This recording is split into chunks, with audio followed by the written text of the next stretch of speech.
ہے لیکن کتابوں کا جہاں اور کتابوں کا جہاں اور سورہ الفاتحہ کا آغاز کرتے ہیں. اعوذ باللہ من الشیطان الرجیم بسم اللہ الرحمن الرحیم الحمدللہ رب العالمین. تمام تعریفیں اس اللہ کے لیے ہیں جو تمام جہانوں کا پالنے والا ہے. یہ بھی ترجمہ درست ہے. اور تمام جہان والوں کا پالنے والا ہے. یہ ترجمہ بھی عربی لنگوسٹک کے اعتبار سے درست ہے. تمام جہان سے مراد جیسے اب جتنی سپیشیز دنیا میں آباد ہیں وہ ہر ایک کا ایک اپنا جہان ہے. پرندے ہیں، پرندوں کا ایک اپنا جہان ہے. حیوانات ہیں، ان کا اپنا ایک جہان ہے. نباتات کی سپیشیز ہیں. اس وقت روئے ارض پہ آلموسٹ 2 ملین سپیشیز دریافت ہو چکی ہیں، نباتات حیوانات کی ملا کر. اور ایک ایک سپیشیز آگے بلینز میں. انسان ہی دیکھ لیں 7.5-8 ارب کے قریب ہے، اور باقی حشرات الارض اگر آپ گننا شروع کریں نہ ختم ہونے والے. تو یہ تمام کا پالنے والا کون ہے؟ اللہ. الرحمن الرحیم،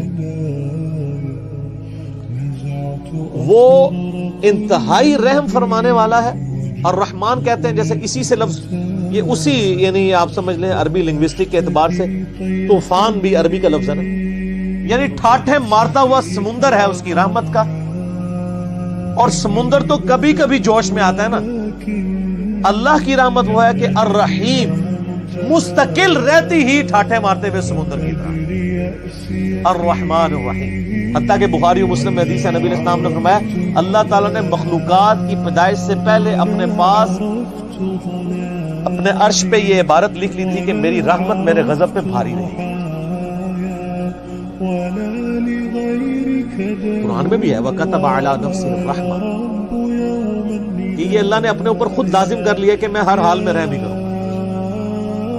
رحم والا جو اللہ تعالیٰ کا پہلو ہے یہ ڈومیننٹ. سورہ فاتحہ جو ہے وہ ذہن میں رکھیے گا قرآن کی ماں ہے، ام الکتاب ہے. فاتحہ ہے، قرآن کھولنے والی چیز ہے. اس میں جو جو چیز آ رہی ہے نا اس کی جڑ پڑ رہی ہے نا، وہ پورا قرآن اسی جڑ سے پھر اگنے والا وہ بڑا تناور درخت ہے. ہر چیز کی جڑ سورہ فاتحہ میں. مالک یوم الدین، وہ مالک ہے قیامت کے دن کا. دنیا میں تو کئی بادشاہ ہیں اس کی اجازت سے، اس کی مرضی سے نہیں، اجازت سے. اجازت یہ ہے کہ کھلی چھٹی ہے، مرضی نہیں ہے کہ وہ غلط کام کرے. وہ بس اللہ نے 2 راہیں دکھا دی ہیں، انا ہدیناہ السبیل اما شاکرا و اما کفورا. ہدایت کا راستہ واضح کر دیا، چاہے تو شکر گزاری کی روش اختیار کرو، خواہ ناشکری کی. لیکن قیامت کے دن صرف اللہ ہی کا حکم چلے گا. دنیا والے جتنے احکامات ہیں کہ سب کی سب پاورز لوگوں کی طرف سے جو اللہ تعالیٰ نے دی ہیں وہ سلب کر دی.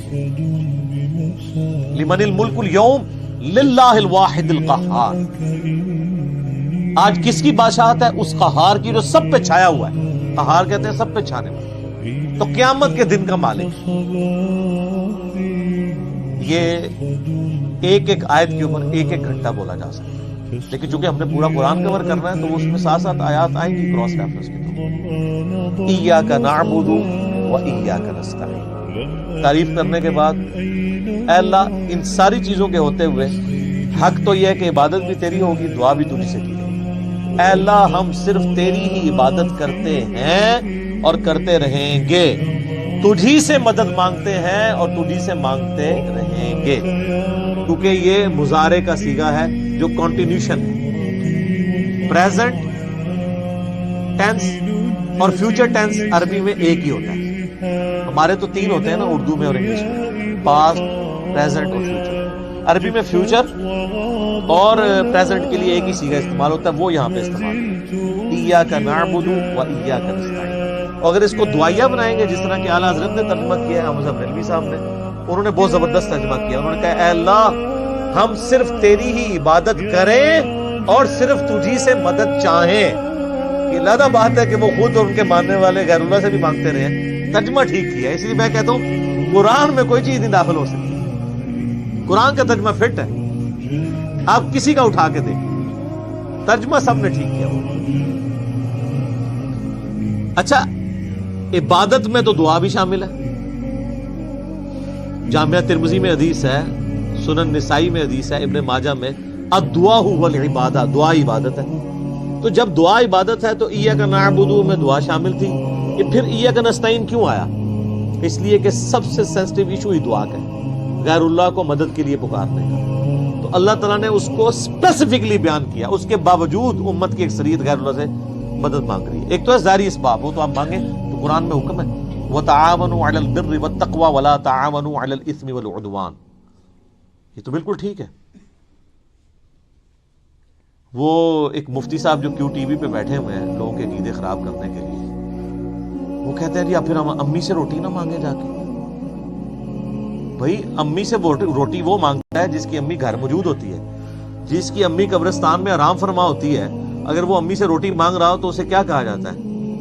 پاگل یا مجذوب. تھوڑے سوفسٹیکیٹڈ ورڈ, مجذوب یا پاگل. تو یہ پاگلوں سے آپ گفتگو کر رہے ہیں, یہ دھوکہ دے رہے ہیں. وہ کہتے ہیں نہیں, کوئی دریا میں ڈوب رہا ہو تو اللہ کو پکارے گا, یا جو وہاں پہ کنارے پہ لوگ موجود ہیں ان کو پکارے گا. تو یہ تو ظاہری اسباب ہے. تو سر وہ اس وقت شیخ عبد القادر جیلانی کو بھی پکار کے دیکھ لے اگر اس کو ہے کہ وہ بچا لیں گے, کیونکہ اللہ نے دنیا کو اسباب کے ساتھ جوڑا ہوا ہے. ان کو اگر اپنے بزرگوں پہ اتنا مان ہے تو یہ پھر دریا میں چھلانگ مارے نا, پکارے بزرگوں کو. ظاہری اسباب میں آپ نے اڈاپٹ کرنے کا حکم ہے. ہاں جو دعا مانگی جائے گی بغیر اسباب کے, آپ جو غائب میں مدد کے لیے پکار رہے ہوتے ہیں, مثلا یہاں بیٹھے میں ان کو کہتا ہوں مجھے پانی پلا دیں, بالکل ٹھیک ہے. لیکن یہ بغداد میں قبر کے اندر ہے, میں کہتا ہوں مجھے پانی پلا دیں, وہی جملہ شرک ملے گا. یہ ہے اصل مسئلہ. یہ جھگڑتے رہتے ہیں جی وہ جی بزرگوں کو اختیار نہیں. میں کہتا ہوں جی بزرگوں کو اختیار ہو بھی, کوئی بزرگ ماشاءاللہ اتنا پہنچا ہے کہ اسے اللہ نے اختیار ہی دے دیا فرشتوں کی طرح, پھر بھی بزرگوں کو پکارنا شرک ہوگا مدد کے لیے. ویسے آپ نے محبت میں پکارنا ہے, آپ ضرور پکاریں, مدد کے لیے نہیں, ویسے اپنی محبت کا اظہار کریں. لبیک یا رسول اللہ کہیں, لبیک یا حسین کہیں, بالکل ٹھیک ہے, آپ محبت کا اظہار کریں. المدد نہیں. بارش کون برساتا ہے؟ اللہ. ڈیوٹی کس کی ہے؟ تو بارش فرشتوں سے مانگی جائے گی یا اللہ سے؟ اچھا اگر کوئی فرشتوں سے مانگ لے کہ یار خیر اللہ نے ڈیوٹی لگائی ہے, سر وہ مشرک ہو جائے گا. اور یہ قرآن میں لکھا ہوا ہے. آپ پارہ نمبر 20 کھول لیں اگر کسی کو توفیق ہو. میں نے کئی بار سنا ہے, میں ایک جگہ بیٹھا ہوا تھا, وہاں پہ ایک شیعہ ذاکر بھی تھے. مجھے 2-3 دن پہلے, شیعہ عالم تھے بلکہ ذاکر نہیں تھے, 2-3 دن پہلے پتہ چلا ہے وہ فوت بھی ہو گئے. بہت علمی آدمی تھے, اللہ تعالیٰ ان کی مغفرت کرے. تو وہ ان کے ساتھی بیٹھے تھے, وہ کہتے ہیں جی ٹھیک ہے ہم یا علی مدد نہیں کہنا چاہیے, لیکن جو یا علی مدد کہتا ہے آپ اسے کیوں کہتے ہیں, وہ شرک کر رہا ہے. میں نے کہا اس لیے قرآن میں لکھا ہے. تو میں نے یہ آیت سورہ النمل کی آیت نمبر 62 پارہ نمبر 20 کے آغاز میں, اَمَّن يُجِيبُ الْمُضْطَرَّ إِذَا دَعَاهُ وَيَكْشِفُ السُّوءَ وَيَجْعَلُكُمْ خُلَفَاءَ الْأَرْضِ أَإِلَٰهٌ مَّعَ اللَّهِ. بھلا بتاؤ تو کون ہے جو مصیبت میں گھرے ہوئے شخص کی فریاد کو سنتا ہے اور اس کی تکلیف اس سے دور کرتا ہے, اور تمہیں اپنے ماں باپ کے مرنے کے بعد خلیفہ کرتا ہے اس زمین پر. أَإِلَٰهٌ مَّعَ اللَّهِ, کیا اللہ کے ساتھ کوئی اور الہ بھی ہے جس کی ایکوالٹی ہو؟ قلیلا ما تذکرون, بڑے کم لوگ ہی نصیحت پکڑتے ہیں. تو میں نے کہا اللہ تعالیٰ کہہ رہا ہے کہ جس کے بارے میں تمہارا یہ عقیدہ ہے نا کہ وہ مصیبت اور پریشانی میں تمہارا مشکل کشا ہے, تو گویا الہ ہے وہ. اور سب سے پہلے تو مولا علی ان کے گریبان پکڑیں گے جنہوں نے مولا علی کے بارے میں عقیدہ گھڑ لی. مولا علی بھی اپنی نمازوں میں اللہ کو پکارتے تھے. مولا علی کا ماننے والا بھی ہوگا جو اللہ کو پکارے. پھر بڑے بڑے دھوکے ہیں جی, وہ کہتے ہیں جی وہ جی غیر اللہ سے مدد کہتے ہیں حرام ہے. اور کون کہتا ہے غیر اللہ سے مدد حرام ہے؟ آپ یہودی سے بھی مدد لیں. بخاری مسلم میں حدیث ہے, نبی علیہ السلام جب فوت ہوئے ہیں آپ کی زرہ ایک یہودی کے پاس گروی رکھی, لیکن جو سامنے موجود نہیں اس سے تو نہیں آپ اسباب کے طور پر مدد لے سکتے. وہ جی قرآن میں غیر اللہ سے مدد کا ہے, کدھر ہے؟ وہ کہتے ہیں مستعینوا بالصبر والصلاۃ, نماز اور صبر سے اللہ کی مدد چاہو. تو وہ مدد تو اللہ کی چاہ رہے ہیں, یا یہ کہہ رہے ہیں کہ المدد یا نماز میری مشکل کشا, المدد یا صبر مشکل کشا. آگے نہیں پڑھتے ان اللہ مع الصابرین, صبر کرنے والوں کے ساتھ اللہ ہوگا. وہ کہتے ہیں حضرت عیسیٰ علیہ السلام نے کہا تھا من انصاری اللہ، کون ہے جو اللہ کے لیے میرا مشکل کشا بنے؟ تو ظاہری اسباب میں ہمارے نبی علیہ السلام کے بھی صحابہ آپ کے جو ساتھی تھے وہ آپ کے اسباب میں آپ کے مشکل کشا تھے، لیکن وہ والا مشکل کشا نہیں کہ جو آپ وہ سمجھ رہے ہیں، ورنہ اگر نبی کا مشکل کشا صحابہ اکرام تھے تو پھر تو ان کا مرتبہ اوپر ہو گیا۔ تو وہ صرف صحابہ مشکل کشا نہیں تھے، وہ یہودی جس نے نبی علیہ السلام کی زیرہ گروی رکھ کے آپ کو کچھ دیا تھا وہ بھی مشکل کشا ہے، اور سب سے بڑا مشکل کشا سورج ہے۔ سورج اگر ختم ہو جائے تو زمین پہ نہ نباتات اپنا اگ سکتی ہیں، نہ حیوانات ان نباتات کو کھائیں گے، سب کچھ ختم ہو جائے گا۔ دنیا میں ہواؤں کا چلنا، موسموں کا بدلنا، یہ سب کچھ سورج کی رس ہے۔ کوئی کہتا ہے المدد یا سورج، کسی کے ذہن میں یہ وہم بھی آتا ہے کہ سورج مشکل کشا ہے، حالانکہ آپ کے بزرگ تو کچھ بھی نہیں کر سکتے جو کچھ سورج کر رہا ہے، اور سورج کو موت بھی نہیں ہے، یہ آپ کے بابے مر چکے ہیں۔ تو کہیں نا المدد یا سورج، کہیں گے نہیں جی سورج کا کیا کمال ہے، وہ تو اللہ نے اس کی ڈیوٹی لگائی ہوئی ہے، تو ہم اس کو کیوں پکارے، ہم اللہ کو کیوں نہ پکارے؟ تو بابوں کی بھی اگر ڈیوٹی لگی ہوئی ہے تو بابوں کو نہ پکارو، ویسے ڈیوٹی کو نہیں لگی ہوئی، اگر لگی بھی ہو for the sake of argument, تمہاری جعلی جو دلائل ہیں اس پہ ایگری کرتے ہوئے، پھر بھی ان کو نہیں آپ پکارو، شرک ہو جائے گا اور ناقابل معافی جرم ہو جائے گا۔ یہ اتنے سارے انہوں نے دھوکے دیے ہوئے ہیں، اور زیادہ تر ظاہری اسباب کے ذریعے دے رہے ہوتے ہیں۔ وہ جی صحیح بخاری میں حدیث ہے کہ ایک صحابی کی پنڈلی ٹوٹ گئی، وہ حضور کے پاس حاضر ہوا، آپ علیہ السلام نے ہاتھ پھیرا، بالکل ٹھیک ہے، لیکن آج اگر کسی کی پنڈلی ٹوٹے گی تو نبی علیہ السلام تو دنیا میں موجود نہیں ہے، اور اگر آپ کو اتنا شوق ہے تو آپ اپنی پنڈلی توڑیں، آپ کو روضہ شریف پہ لے جاتے ہیں، پتہ چل جائے گا جڑتی ہے کہ نہیں۔ نبی علیہ السلام دنیا میں موجود ہوں، ہم دعا کروانے کے لیے اپنے مسائل ان کے سامنے لے کے جائیں گے۔ تو اس میں کافی سارے دھوکے ہیں، میں نے 2.25 گھنٹے کا لیکچر دیا ہے دعا صرف اللہ ہی سے، مسئلہ نمبر 3 میرا ریسرچ پیپر نمبر 3 بھی ہے، دعا صرف اللہ ہی سے، جو ہزاروں لوگوں کے عقیدہ توحید کی اصلاح کا سبب بنا ہے، اسی کی ایکسٹینشن ہے مسئلہ نمبر 43 وسیلہ اور توسل کے صحیح احکام و مسائل۔ اس پہ گھنٹوں بولا جا سکتا ہے، جتنے انہوں نے لیم ایکسکیوزز ڈیوائز کیے ہوئے ہیں، جتنے دھوکے دیے ہوئے ہیں، اور پھر وہ کہتے ہیں دیکھیں جی وہ اگر وہ آپ پتہ ہے پچھلے کچھ کئی سال پہلے خانہ کعبہ شریف میں کرین گری تو کہتے ہیں وہ بزرگوں کے ماننے والوں کو موقع مل گیا، ان کا یہ کہتے تھے خود کچھ حملے ہوتے ہیں مزاروں میں نہیں روکتے، تو اللہ نے کون سی کرین روک لی، اور اللہ کا تو دعویٰ ہی کہیں نہیں ہے کہ میں روکوں گا۔ وہ ابرا کے لشکر کو ایک دفعہ ہی تباہ کیا ہے، یزید نے جب کعبے پہ چڑھائی کی ہے تو اللہ نے برباد نہیں کیا اس لشکر کو، دنیا بقدر ایفرٹ ہے۔ صحیح بخاری میں حدیث ہے قرب قیامت میں ایک پتلی ٹانگوں والا حبشی کعبے کی اینٹ سے اینٹ بجا دے گا، اللہ نے حفاظت وہ ابراہیم علیہ السلام کے لیے ایک دفعہ ہی آگ ٹھنڈی ہوئی ہے، کئی صحابہ جو ہے وہ آگ میں جلائے گئے ہیں، رومن امپائر کی جنگوں میں تیل کے کڑاؤں میں ان کو ڈالا گیا،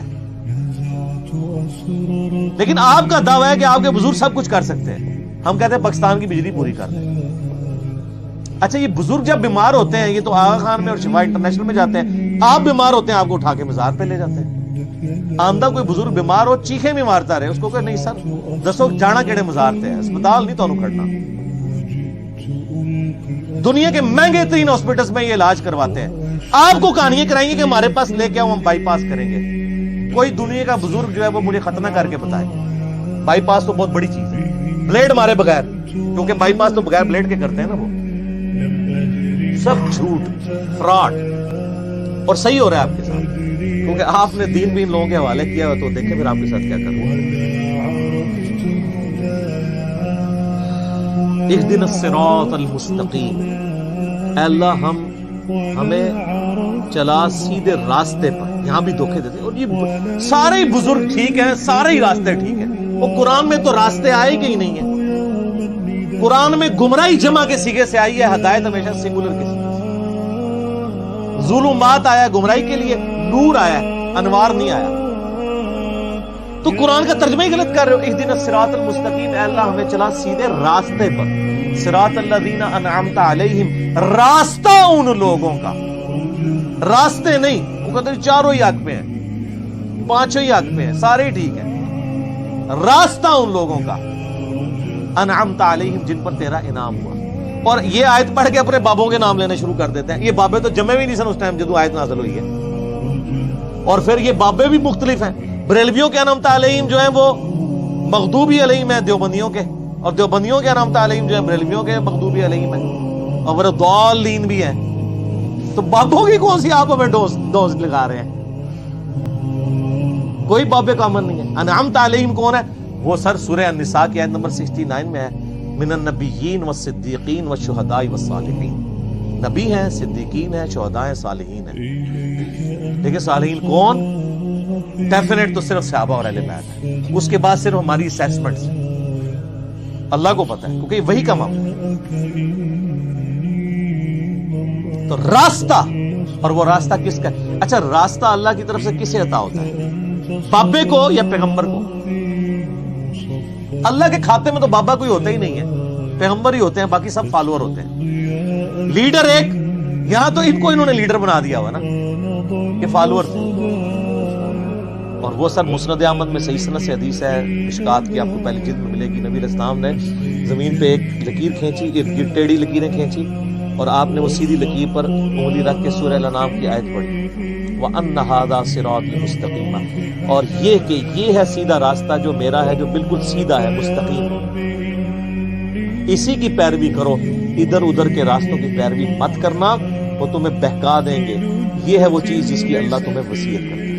یہ آیت آپ علیہ السلام نے پڑھی اور اپنے راستے کو کہا یہ سیدھا راستہ. سیدھا راستہ نبی علیہ السلام، انعام یافتہ لوگوں کا راستہ نہیں ہے سیدھا. وہ تو بےچارے خود راستے پہ چل رہے ہیں، یہ کہتے ہیں ان کے پیچھے چلے. نہیں نہیں نہیں نہیں، ان کے پیچھے نہیں، اس راستے پہ چلنا ہے جس راستے پہ وہ چل رہے ہیں. ان کے پیچھے نہیں چلنا، نبی علیہ السلام کے پیچھے چلنا ہے. کیونکہ وہ تو پھر آپ خود ہی میں سناتے ہیں، شیخ عبد القادر جیلانی کے پاس شیطان آیا، اس نے کہا عبد القادر تیری ساری نمازیں معاف ہیں جی. تو کہتا ہے عبد القادر جیلانی نے لا حول ولا قوت الا باللہ پڑھا اور کہا تو شیطان ہے. تو اس نے جاتے جاتے پھر وار کیا، اس نے کہا تجھے تیرے علم نے بچا لیا. تو کہا نہیں، مجھے اللہ کے فضل نے بچایا. تو کہتے ہیں وہ ایک نورانی شکل میں آیا تھا، تو وہ کہنے لگا میں تیرا رب ہوں. اور پھر اس نے کہا کہ تیرے اس مقام پہ پہنچے ہوئے 70 غوث میں نے ورگلا دیے. تو ہم کہتے ہیں غوث تو آپ کہتے ہیں سب سے بڑا اونچا مرتبہ ہوتا ہے، 70 غوث جس شیطان نے ورگلا دیے اس کو کیوں نہیں پیر مانتے؟ اور وہ جو 70 غوثوں کے ماننے والے لاکھوں مرید تھے، وہ تو کہہ رہے تھے ہمارے بزرگ ہمیں بخشوائیں گے. وہ بزرگ تو خود اللہ کے فضل سے دوزخ پہنچے ہوئے ہیں، وہ شیطان نے ورگلا دیا. تو تسی کتنے جاؤ گے؟ تو سر پیروں نو پھڑو جنہوں اللہ نے تہاڈا پیر بنایا. ما ضل صاحبکم وما غوا، تمہارے نبی نہ کبھی بہک کے ہیں نہ کبھی بے راہ چلے ہیں، اس کو پیر مانو. سناتے خود ہیں، اور انجینئرنگ پھر جب ہم کرتے ہیں ان کو سمجھ آتی ہے ہمارے ساتھ ہو کیا گیا. پھر اس کا اللہ غوثوں کا تو اعتبار ہی کوئی نہیں، 70 غوث جو رگڑے گئے نے، باقی کا کیا اعتبار ہے؟ تو نبی علیہ السلام کو اپنا امام مانے. تو صراط الذین انعمت علیہم نبی علیہ السلام کا راستہ. اچھا، بخاری مسلم میں ایک حدیث ہے، ایک صحابی حاضر خدمت میں، یا رسول اللہ قیامت کب آئے گی؟ فرمایا کو تیاری کی ہے؟ کہ یا رسول اللہ بس موٹے موٹے فرض ہی پورے کرتا ہوں، زیادہ کوئی باتیں نہیں میرے پاس. یعنی باتوں سے مراد یہ نہیں ہے کہ نماز ہی نہیں پڑھتا ہوں، یعنی نفلی باتیں نہیں ہیں، کوئی نفلی روزے نہیں رکھتا، بہت تہجدیں اشراقیں نہیں پڑھتا، موٹا موٹا جو فرض دین ہے اس پہ چلتا ہوں. البتہ میں اللہ اور اس کے رسول سے محبت کرتا ہوں. تو نبی علیہ السلام نے فرمایا پھر اللہ اور اس کے رسول تیرے ساتھ ہوں گے. انس ابن مالک کے بخاری مسلم میں الفاظ ہیں کہ ہمیں اسلام لانے کے بعد پوری زندگی حضور کے کسی فرمان سے اتنی خوشی نہیں ہوئی جتنے اس فرمان سے ہوئی کہ جو اللہ اور اس کے محبوب سے محبت کرتا ہے اللہ اس کا محبوب اس کے ساتھ ہوگا. اور پھر انس ابن مالک کے الفاظ ہیں بخاری کے اندر، اے اللہ میں رسول اللہ سے، ابو بکر سے، عمر سے محبت کرتا ہوں، گو میرے اعمال ان کے والے نہیں ہیں، لیکن پھر بھی تو قیامت والے دن مجھے ان کا ساتھ نصیب فرما. ہم بھی اللہ سے دعا کرتے ہیں کہ اللہ تعالیٰ قیامت الدن ہمیں نبی علیہ السلام، صحابہ کرام اور اہل بیت کا ساتھ نصیب فرمائے، آمین. تو یہ وہ لوگ ہیں انعمت علیہم. یہ انعمت علیہم پڑھ کے بابوں کے نام لینے شروع کر دیتے ہیں، فلانے علی سرکار، کاں علی سرکار، کتیاں علی سرکار، گھوڑے علی سرکار، پتہ نہیں کیا کیا. یار میں کہتا ہوں ان جن کو بزرگ کلیم کر رہے ہیں ان سے نماز سنیں نا. یہ تجوید کے ساتھ نماز، ترجمہ تو آتا ہی نہیں ہے، تجوید کے ساتھ نماز بھی نہیں آپ کو سنا سکتے، جس میں عین، حا، غین، قاف، تا، سین، صاد، ذال اس کا فرق کر سکتے. یہ آپ شروع کریں گے کہ نہیں یہ تو انہوں نہیں آتا ہوئے گا، اور پھر کلیم کر رہے ہیں کہ آپ کو رسول اللہ تک پہنچائیں گے جو خود نبی علیہ السلام سے کوسوں دور ہے. انعمت علیہم پھر کون ہوئے؟ ڈیفینیٹلی انبیاء کرام، صحابہ کرام اور اہل بیت. بس بعد میں آپ کی اور میری منہ شگافیاں ہیں. آپ کسی کو رحمت اللہ علیہ کہہ دیں، دوسرے لعنت اللہ علیہ کہہ دیں، وہ اپنی اپنی مرضی ہے، اس کی کوئی گارنٹی نہیں. صراط الذین انعمت علیہم غیر المغضوب علیہم ولا الضالین آمین. بچانا ان کے راستے سے کہ جن پر تیرا غضب ہوا اور جو گمراہ ہے. اور اس کے بعد بخاری مسلم میں الفاظ ہے کہ نبی علیہ السلام سورہ فاتحہ جب بھی پڑھتے تھے تو آمین کہتے تھے. آمین آہستہ آواز میں، اونچی آواز میں، یہ بھی اختلاف ہے. بعد امام ترمذی نے پوری بحث کی ہے جس میں انہوں نے یہی راجح قول اختیار کیا ہے کہ جو جہری نمازیں ہیں ان میں آمین اونچی کہی جائے گی، اور جو ظہر اثر کی نمازیں ہیں اس میں آمین آہستہ کہی جائے گی. بہرحال آمین کہنا سنت ہے. یہ آمین قرآن کا حصہ نہیں ہے، اسی لیے سورہ فاتحہ جب قرآن میں لکھی ہوتی ہے کبھی غور سے آپ نے دیکھا نہیں کہ وہاں آمین نہیں لکھی ہوتی، کیونکہ وہ نماز میں سنت ہے، قرآن کا حصہ نہیں ہے. اور بخاری مسلم کے الفاظ ہیں کہ اس وقت فرشتے بھی آمین کہتے ہیں، اور جب امام آمین کہتا ہے تو جس کی آمین فرشتوں کے ساتھ مل جائے اللہ تعالیٰ اس کی مغفرت فرما دیتا ہے. اسی لیے اس چیز کا اہتمام کیا جاتا ہے کہ آپ والضالین سے پہلے شامل ہوں. تو یہ غیر المغضوب علیہم ولا الضالین، اس میں طویل خاص کے اعتبار سے تو ظاہر ہے کہ جو نبی علیہ السلام کی امت سے پہلی امتیں جو گمراہ ہوئی ہیں، جن پر اللہ کا غضب ہوا، وہ تو قرآن پھر ہمیں بتاتا ہے ضربت علیہم الذلہ والمسکنہ، یہودیوں کے بارے میں کہ اللہ تعالیٰ نے ان کو بندر اور خنزیر بنا دیا. کونوا قردۃ خاسئین، ان پر ذلت اور رسوائی اور غریب الوطنی مسلط کر دی، جو آج تک مسلط ہے. اور ضالین گمراہ ہوئے لوگ وہ نصارہ ہیں کہ جن کے پاس یعنی سب کچھ شغف تھا معاملات میں، لیکن غلو کیا دین کے معاملے میں، گمراہی کا راستہ اختیار کیا، عبادتیں بہت کی. حضرت عیسیٰ کو مانا لیکن ان کو ڈیوینٹی میں کلیم کر دیا. یہودیوں کا مسئلہ تھا، یہ اہل علم تھے، اس کے باوجود جان بوجھ کر انہوں نے گمراہی کا راستہ اختیار کیا. آپ کو پتہ کتنے ہلے بہانے یہ کرتے تھے. اس لیے اللہ نے کہا یہ مغضوب علیہم، ان پہ اللہ کا غضب ہوا، لعنت ہوئی. سورہ نساء میں آتا ہے نا کہ لعنتی ہیں. عیسائیوں کو اللہ نے لعنتی نہیں کہا اس سختی کے ساتھ، کیونکہ ان میں اکثر لوگ سیدھے سادے تھے، گمراہ ہو، لیکن ہے گمراہ ہے. یہ نہیں کہ ان کا سیدھا پن ان کو بچا لے، ایسا نہیں. لیکن بڑا جرم ہے کہ جان بوجھ کے ایسا کرے. غیر المغضوب علیہم، جن پر اللہ کا غضب ہوا، والضالین، اور جو گمراہ ہوئے. یہ آخری آیت ہے. اچھا وہ بعض لوگ کہتے ہیں وہ جی ہر ایک کی جگہ آیت پڑھی، یہاں آیت نہیں پڑھی. یہ آیات کے جو نشان بھی ہیں نا، یہ بھی مطلب کوئی آپ پرانے مصحف اٹھائیں گے نا، اگر کلمی ان میں نہیں تھے، یہ ڈویژن بعد کی ہے. اندازے تو موجود تھے، یعنی جو آگے ہم گول وہ استعمال کرتے ہیں.